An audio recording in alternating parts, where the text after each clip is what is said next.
வணக்கம் நண்பர்களே. யோகாசனத்தில் ஒரு முக்கியமான பயிற்சி மூச்சு பயிற்சி, பிராணாயாமம். அந்த பிராணாயாமம் செய்பவர்களுக்கு கிடைக்கக்கூடிய நன்மைகளை அறிவியல் பூர்வமாக உணர்த்துவதற்காக அமெரிக்காவை சேர்ந்த பல்கலைக்கழகங்கள் நிறைய முயற்சி செய்கின்றன. அமெரிக்க பல்கலைக்கழகங்கள் என்றில்லை, மேற்கத்திய ஐரோப்பிய நாடுகளுடைய எல்லா பல்கலைக்கழகங்களும் மத கோட்பாடுகளை கடந்து, ஏனென்றால் யோகாசனம், மூச்சு பயிற்சி எல்லாம் ஒரு மதம் சார்ந்ததாகவே பார்க்கப்படுகிறது, ரிலிஜியஸ் மேட்டராக பார்க்கப்படுது. அப்படி அல்லாமல் அந்த பிராணாயாமம் செய்வதால் ஏற்படக்கூடிய நன்மைகள் அளவிலடங்காத நன்மைகள், even the psychological as well as the physical, உடல் ரீதியாகவும் உளவியல் ரீதியாகவும் இது செய்கிறது என்பதை அறிவியல் பூர்வமாக நிரூபித்திருக்கிறார்கள். ஒரு உதாரணத்துக்கு சொல்ல வேண்டுமென்றால், கிட்டத்தட்ட 4448 நோய்களை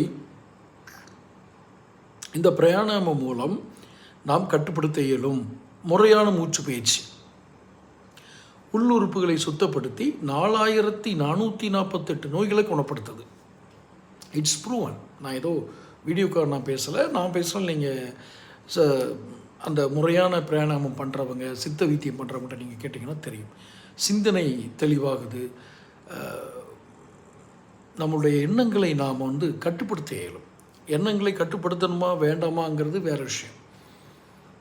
நம்முடைய எண்ணங்களை கட்டுப்படுத்தணுமா, அது எந்த திசையை நோக்கி அது செல்கிறது என்பதை நாம் அத்தனை இதாக கட்டுப்படுத்த வேண்டுமா என்பதெல்லாம் வேறு. ஆனால் அந்த பிராணாயாமம் ஏதோ உங்கள் உளவியலுக்கு ஒரு மருந்தாக அமைகிறது. உங்கள் உளவியல் சிக்கல்களுக்கு அது ஒரு தீர்வு காண உதவுகிறது. உங்களுக்குள் நீங்களே சிந்தித்து ஒரு தீர்வை உருவாக்க இயலும். இதெல்லாம் பிராணாயாமத்தின் பலன்களாக பல்கலைக்கழகங்கள் சொல்கின்றன. நானோ இல்லை வேறு யாரோ சொல்லலை. இந்த பிராணாயாமம் பற்றிய ஒரு முழு விவரங்கள் அடங்கிய ஒரு வீடியோ நம்ம சேனலில் நான் வெளியிடுறேன். நீங்கள் அதை பாருங்கள். நீங்கள் சப்ஸ்கிரைப் பண்ணுங்கள், நோட்டிஃபிகேஷன் பில் பதிவு பண்ணுங்கள். அப்போ தான் உங்களுக்கு அப்டேட் சேரும். நல்ல அப்டேட்டுகளாக இருந்தால் உங்களுக்கு நல்லது தானே. ஸோ சப்ஸ்கிரைப் பண்ணுங்கள். அடுத்த இதில் பேசுவோம். நன்றி.